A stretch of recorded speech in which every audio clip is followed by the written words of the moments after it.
stopping a charging bull with a push of a button. Wow. It sounds like something out of a movie, right? Yeah. But this actually happened back in the 1960s, Right. all thanks to a scientist who was really tuned into this idea of the body electric.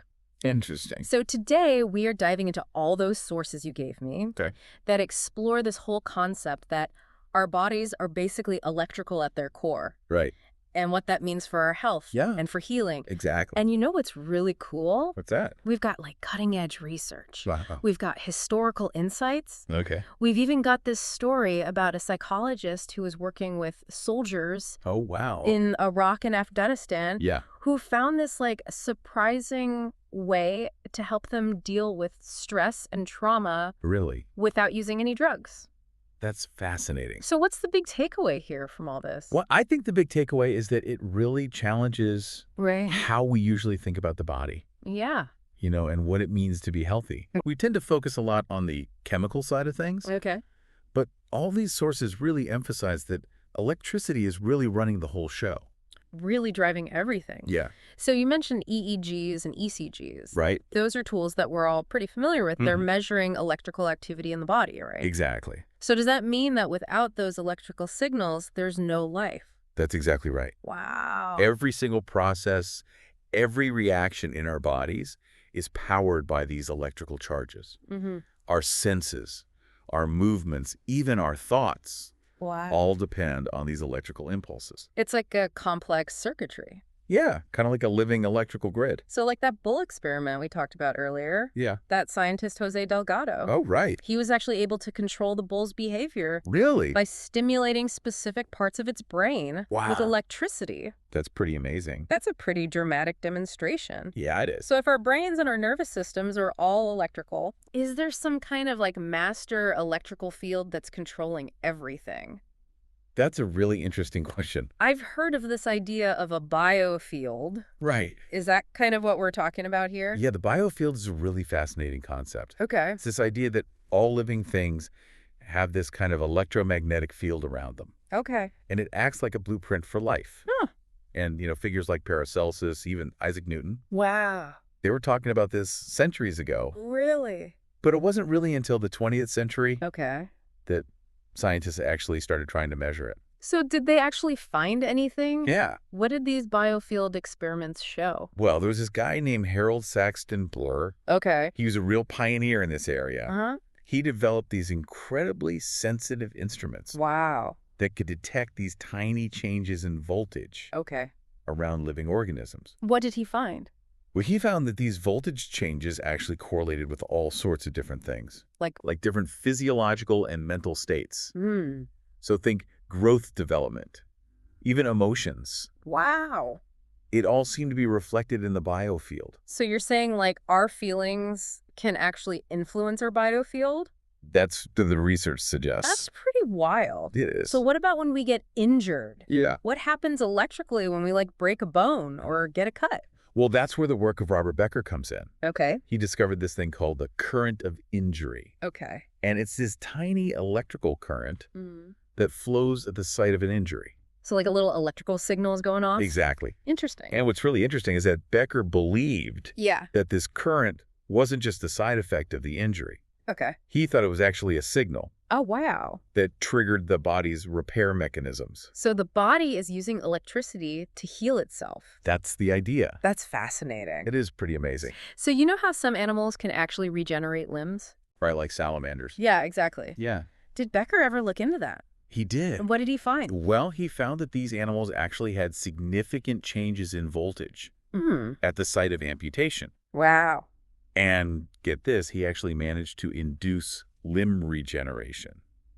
No way. Yeah. In animals that don't normally have that ability? That's incredible. By applying external electrical fields to the injury site.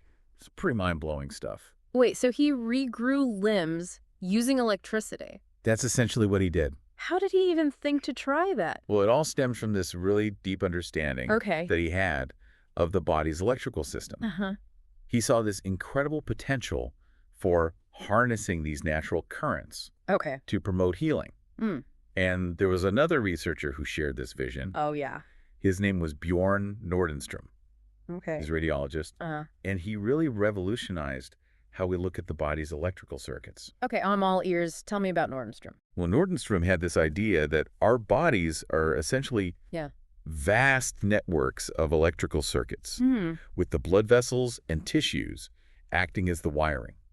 Wow, that's a really interesting way to think about it. It is. So he was kind of like way ahead of his time. Yeah, that's right. Thinking about things like electromedicine. Right. It's amazing to think about all these pioneers pushing the boundaries of what we thought was possible. But why haven't we heard more about them? That's a good question. Why isn't electromedicine more mainstream? Well, the rise of the pharmaceutical industry. Okay. And this landmark report called the Flexner Report back in 1910 had a really big impact on the direction of medicine. The Flexner Report, what was that all about? So it was this really influential report that basically standardized medical education in North America. And while it definitely had some positive aspects, it also had this unintended consequence of pushing alternative practices like electromedicine to the fringes. So it shifted the focus towards a purely biochemical model of disease. Exactly. Drugs became the go-to solution. And anything that didn't fit into that model was often dismissed as quackery. Wow. So this more holistic approach to healing, which included electromedicine, kind of got lost in the shuffle. That's kind of a shame. It is. Especially given what we've been talking about with the body's electrical nature. Yeah. But there are some modern success stories in electromedicine, right? There are. The sources mentioned this device called Alpha-Stim, which uses microcurrents to treat a bunch of different conditions. Yeah, Alpha-Stim is a really interesting example of how electromedicine can offer these safe and effective alternatives to pharmaceuticals, especially for things like anxiety, insomnia, even depression. Wow. And what's really fascinating is that even the Department of Defense has been exploring its potential, particularly for treating PTSD and traumatic brain injuries. Wow. In soldiers returning from Iraq and Afghanistan. The military is using this. They are. Tell me more. Sure. How does it actually work? So it's a non-invasive device that uses these tiny electrical currents. They're barely perceptible, and they're delivered through these electrodes that you place on your earlobes. And these microcurrents can have a really powerful effect on brainwave activity. So is it like zapping your brain back into balance or something? Not quite. Think of it more like fine-tuning a musical instrument. Alpha-Stim uses these specific waveforms to modulate brain activity. And that helps to reduce stress and promote relaxation. So it's like a gentle way to kind of guide the brain towards a more balanced state. And there's actual research to back up these claims. There is. I'm always a little bit skeptical when something sounds too good to be true. I understand. Yeah. But the research on Alpha-Stim is pretty compelling.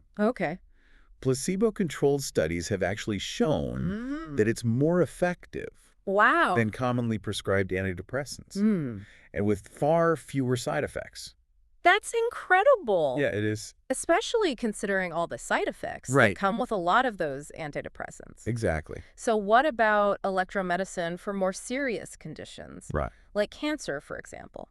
That's where things get even more interesting. One of your sources actually talks about a device called the Therabionic device, which was developed by Professor Boris Pash, and it uses low-intensity radiofrequency electromagnetic fields to target cancer cells directly. So instead of like blasting the whole body with radiation, like with traditional therapies, this is a much more targeted approach. Exactly. Wow. And it gets even more interesting. The device actually uses specific modulation frequencies to target different types of cancer. So it's like a radio signal tuned to the specific frequency of the cancer cells. That's a good way to think about it. Oh. Pretty amazing, right? So it's disrupting the cancer cells, but without harming healthy tissue. Exactly. How is that even possible? Well, the key here is this concept of resonance. Resonance. Yeah, the idea that everything in the universe vibrates at a particular frequency. Okay, I'm following you so far. Good. But how does that apply to treating cancer with electromedicine?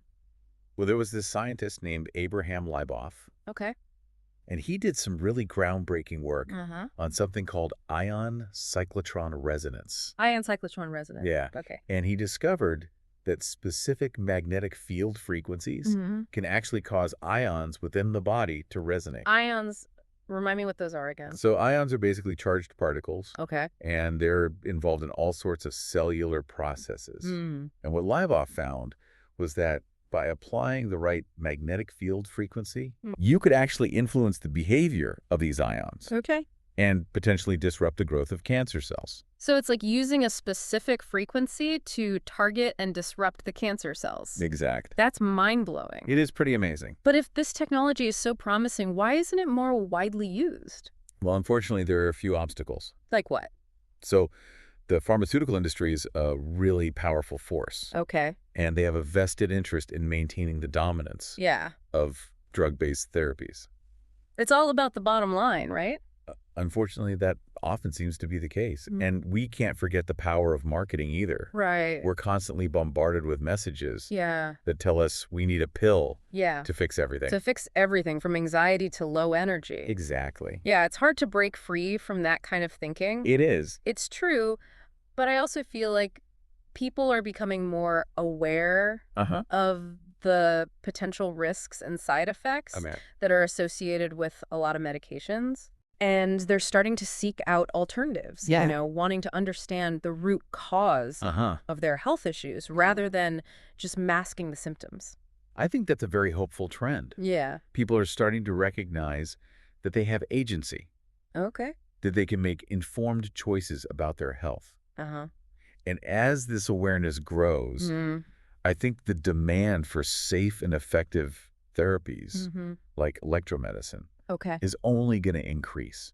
It feels like a bit of a David and Goliath situation. Yeah, I can see that. I know these small, innovative companies trying to make a difference up against this giant pharmaceutical industry. It's a good analogy. Yeah. But, you know, David did manage to overcome Goliath. That's true. So there's always hope. There is. Speaking of challenges, we also need to talk about the regulatory hurdles. Okay. The FDA approval process can be a major obstacle for electromedicine devices. Yeah, the sources mention that it took Alpha-Stim decades to get even partial approval from the FDA. It's crazy. That's pretty wild. It is. When you consider that a lot of drugs get approved in a fraction of that time. It makes you wonder. It does. It definitely raises some questions about the priorities of the agency. Right. Are they really operating in the best interests of patients? Or are they being unduly influenced by the pharmaceutical industry? It's a tough question. It is a complex debate. Yeah. But it's one that needs to happen. I agree. Yeah. It feels like there's a bit of a bias toward pharmaceuticals. I think that's a fair assessment. Like a pill for every ill mentality. Yeah, that perception is definitely out there. Yeah. And it goes beyond the FDA. Okay. There's also this kind of cultural resistance within the medical establishment itself. Really? A lot of doctors just aren't trained in electromedicine. Okay. So they're hesitant to recommend it to their patients. It's understandable. Yeah. I mean, doctors are trained to rely on evidence-based medicine. Right. And if they haven't been exposed to the research on electromedicine, they might be skeptical. That's why education is so crucial. Yeah. We need to make sure that medical schools are incorporating electromedicine into their curriculums. And that doctors have access to the latest research and training opportunities. So it's about changing the mindset, helping doctors to see the body as an electrical system. Right. Not just this collection of chemical reactions. Exactly. Okay. We need to move beyond this fragmented approach to healthcare, where we're just treating each symptom in isolation.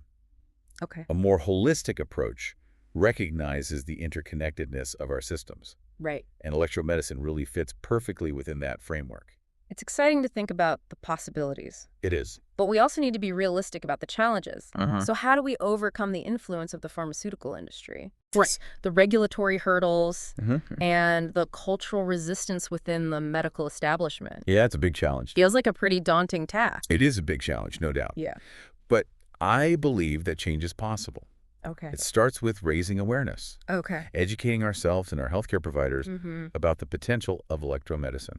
So it's about empowering ourselves as patients to ask questions. Exactly. To seek out information and to demand access to these therapies. Absolutely. Right. We need to advocate for more research funding. Okay. For changes in regulatory policies. And for a more integrative approach to healthcare. It's about shifting the paradigm. Oh, okay. And it starts with each one of us. Yeah, it feels like electromedicine could be a catalyst. I think it could. For a much larger transformation in healthcare. Yeah. You know, a move away from simply managing symptoms to actually addressing the root causes of disease. I think you're right. Yeah. And that's why this topic is so important. It's not just about a few new gadgets and therapies. Right. It's about a fundamental shift in how we understand the body and how we approach health and healing. I totally agree. This conversation has been incredibly eye-opening. It has. I'm feeling a mix of hope and a little bit of frustration. Hope because of the potential of electromedicine to really transform healthcare. Yeah. And frustration because of all the obstacles that are standing in the way. I share those feelings. You do? I do. Okay. But I believe that the more we learn about the body's electrical nature, the more empowered we become to advocate for change. I completely agree. This is definitely a conversation that needs to continue. I think so, too. I think one of the most encouraging signs is this growing interest in integrative medicine, which is really trying to combine the best of conventional Western medicine with these complementary and alternative approaches. And I think electromedicine really fits in beautifully with that framework. So it's kind of about bridging the gap between the Western and Eastern approaches. Precisely. Okay. There's a lot of overlap between electromedicine and these traditional Eastern practices, like acupuncture, which also recognize the body's energetic nature. It's almost like electromedicine is the missing link. Yeah. You know, like the scientific validation that these ancient practices have been waiting for. I think that's a really interesting way to look at it. It is. Yeah. But let's go back to the challenges for a sec. Sure. You mentioned the influence of the pharmaceutical industry. Right. Can you talk a little bit more about that? Well, it's no secret that the pharmaceutical industry is a massive force. Yeah. Both economically and politically. And they have a huge stake in maintaining the status quo. Where drugs are seen as the primary solution. Right. For most health issues.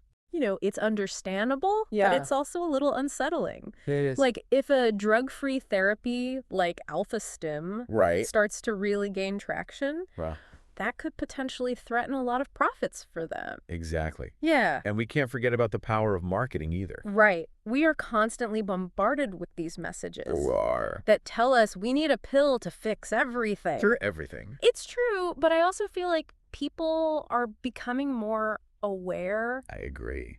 Of the potential risks and side effects associated with a lot of these medications. Definitely. And they're seeking out these alternatives, wanting to understand the root cause of their health issues rather than just masking the symptoms. That's a very hopeful trend. It is. People are starting to recognize that they have agency, that they can actually make informed choices about their health. Yeah. And as this awareness grows, I think the demand for safe and effective therapies like electromedicine will only increase. Yeah, it really feels like a David and Goliath situation. It does, doesn't it?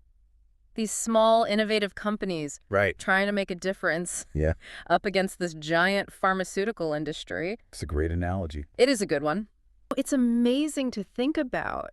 What's that? How much we're still learning about the human body. It really is. We've been talking all about electricity as this fundamental force that's driving so much of what's happening inside us. But it's kind of like we've built this whole healthcare system that's basically ignoring this whole reality. It is fascinating, isn't it? It's a strange paradox. Yeah. I mean, we've mapped the human genome. Right. We can do these incredibly complex surgeries. But we're still struggling to fully grasp what it really means for our bodies to be electrical. Yeah, and how to work with that. You said earlier that our current healthcare system is really good at managing illness, but maybe not so good at actually promoting true health and well-being. Right. Can you kind of unpack that a little bit more? Sure. So our system often takes this really fragmented approach. We tend to treat different parts of the body as if they're completely isolated from each other. And we really rely heavily on pharmaceuticals to suppress symptoms. We've become very good at managing illness, Okay. but we haven't necessarily become better at understanding the interconnectedness of all of our systems or addressing the root causes of disease. So it's not just about the pills themselves, Right. but the whole mindset. Yeah, the thinking behind them. Like this idea that we need a separate drug for every single ailment. Exactly. And this creates this system where the financial incentives are often pushing us towards treating symptoms rather than actually addressing those underlying causes. So it's a system that can be really slow to embrace new paradigms, even when those new paradigms offer potentially safer and more effective solutions. Right, and we see that happening all the time. Yeah, unfortunately. But, amidst all these challenges, there are also these inspiring stories that are emerging. There are. Like you mentioned earlier, about Dr. Kathy Platoni using Alpha-Stim to help soldiers cope with the trauma of war. Yeah, that was really amazing. That was incredible. Really highlights the potential of electromedicine. Right. To address these complex conditions that often resist traditional treatments. Yeah, and the fact that the military, which is known for being very rigorous and skeptical of things that are unconventional, is embracing these therapies says a lot. It does. It really does. It's a testament to how effective they can be. It's like they're saying, we're dealing with some serious problems here. Yeah. And we're willing to consider any solution that works. Right. Even if it challenges conventional wisdom. Exactly. So given everything we've talked about today, what can we do? Yeah. How can we as individuals help shift the paradigm towards a more holistic and electrically aware approach to health? Well, I think it starts with education. Okay. The more we understand about the body's electrical nature, the more empowered we become to make informed choices about our own health. Okay. And to advocate for change. So doing our own research. Yeah. Talking to our doctors. Seeking out practitioners who are knowledgeable about electromedicine. Exactly. And don't be afraid to ask questions. Okay. If your doctor prescribes some medication, ask about potential side effects. So? Ask if there might be any alternative therapies available. So it's about reclaiming our health. It is. Recognizing that we're not just these passive recipients of pills, but active participants in our own healing process. That's a great way to put it. Yeah. It's about understanding that we all have this innate capacity for self-regulation and healing. And that our healthcare system should really be supporting that. Yeah. Rather than just managing symptoms. Right. With this constant stream of medications. These sources that we've explored today have really challenged me to rethink my assumptions about health and disease. I'm glad to hear that. To see my body not just as this collection of chemicals, but as this dynamic, interconnected electrical system with this incredible potential for self-healing. That's the heart of it. Yeah. Electromedicine really offers this path towards a more holistic and personalized approach to healing. From treating chronic pain and anxiety with microcurrents. To targeting cancer cells with specific frequencies. The possibilities are vast and exciting. It's clear that there are some challenges ahead. Yeah, there are definitely challenges. But also this immense potential for transformation. There is. So what's the most important thing for people to remember as they continue exploring this world of the body electric? I think the most important thing is to remember that you are not just a bag of chemicals. You are a symphony of energy. A living testament to the power of electricity to create and sustain life. That's a beautiful way to put it. Thank you. So as we wrap up our deep dive today, let's leave our listeners with this thought. What if we haven't even scratched the surface yet? Of what's possible when it comes to understanding and harnessing the body's electrical potential. That's the big question, isn't it? It is. Yeah. Keep questioning, keep learning, and as always, thanks for joining us on the Deep Dive. Thanks for having me.